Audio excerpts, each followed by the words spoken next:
وہ جو حضور اکرم صلی اللہ علیہ وسلم نے فرمایا،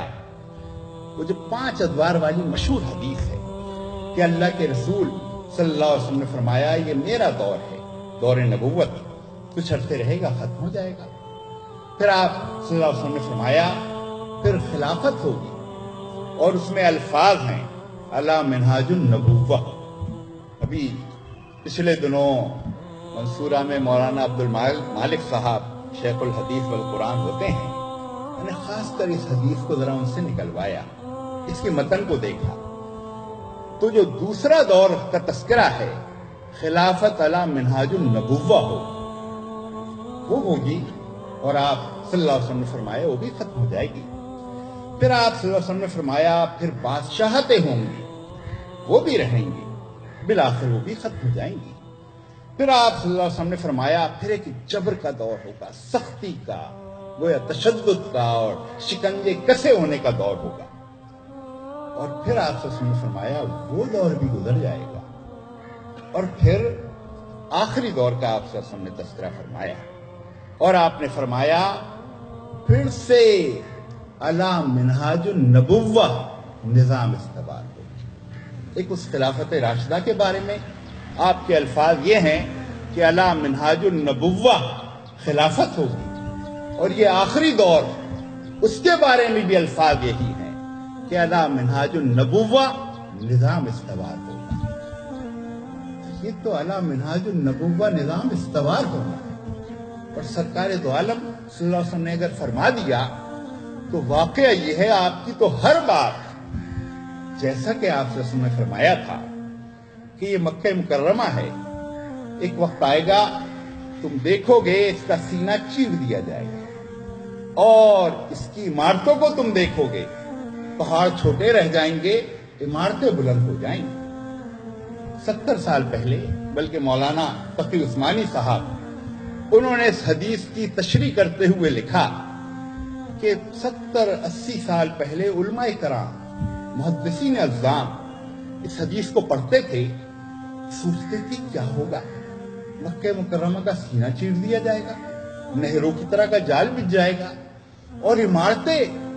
وہ بلند ہو جائیں گی، پہاڑ چھوٹے رہ جائیں گے۔ سمجھ میں نہ آتا تھا، عقل میں نہ آتا تھا، لیکن آج آپ دیکھ رہے ہیں کہ مکہ مکرمہ سینہ چیر دیا گیا ہے۔ مکہ مکرمہ زمیندوز راستوں کا شہر ہے، درجنوں سرنگیں ہیں جو مکہ مکرمہ کا سینہ چیر کر اور بنا دی گئی ہیں، گاڑیاں مکہ مکرمہ کے سینے کے اندر چلتی ہیں، اور عمارتیں وہ بالکل ساتھ ہی کلاک ٹاور بنا ہوا ہے، 100 منزلہ عمارت، اور اب جو بن رہی ہیں کوئی 70 منزلہ، کوئی 80 منزلہ، کوئی 100 منزلہ، کوئی 120 منزلہ، پہاڑ تو غائب ہوئے جا رہے ہیں۔ اللہ کے رسول صلی اللہ علیہ وسلم نے کیا فرمایا تھا کہ وہ وقت آئے گا عمارتیں پہاڑوں سے بلند ہو جائیں گی، آنکھوں سے دیکھ رہے ہیں، جو 70 سال پہلے علماء کی سمجھ میں نہ آتا تھا، عقلیں کام نہ کرتی تھی، تو آپ صلی اللہ علیہ وسلم نے تو جو فرما دیا۔ اور اگر میں ایک آدھ مثال اور دے دوں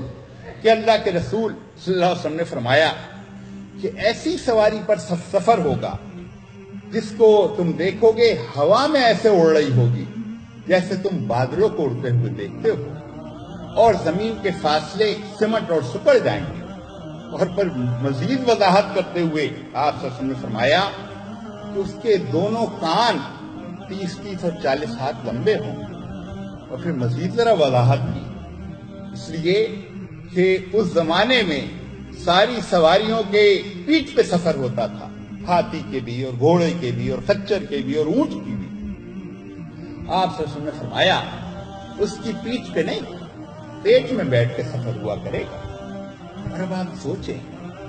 کہ بچے کے سامنے بھی اس کا تذکرہ کیا جائے تو اس کی سمجھ میں آ جائے گا کہ سواری کا تذکرہ ہے، کہ جو آج سواری ہمارے آسمان سر کے اوپر اڑتی ہوئی نظر آتی ہے، اسی طرح حضور اکرم صلی اللہ علیہ وسلم نے فرمایا کہ ایسی آواز میں بات ہوگی مشرق اور مغرب میں بیک وقت سنائی دے گی، ایسا لاؤڈ اسپیکر بن جائے گا، مشرق اور مغرب بیک وقت سنائی دے گا۔ اور واقعہ یہ ہے کہ یہ ایسا ہے نہیں، ہو رہا ہے یعنی آپ روزانہ شام 7 بجے وائس صاحب امریکہ کی اردو سروس آتی ہے، کہاں سے نشر ہوتی ہے؟ واشنگٹن سے،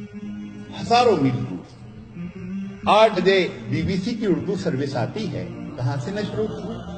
لندن سے۔ زمین کے فاصلے سکڑ اور سمٹ گئے اور ایسی آواز میں بات ہو رہی ہے، مشرق اور مغرب بیک وقت سن رہا ہے۔ اور حضور اکرم صلی اللہ علیہ وسلم نے فرمایا کہ وہ وقت بھی آئے گا کہ تم دیکھو گے کہ مرد مرد سے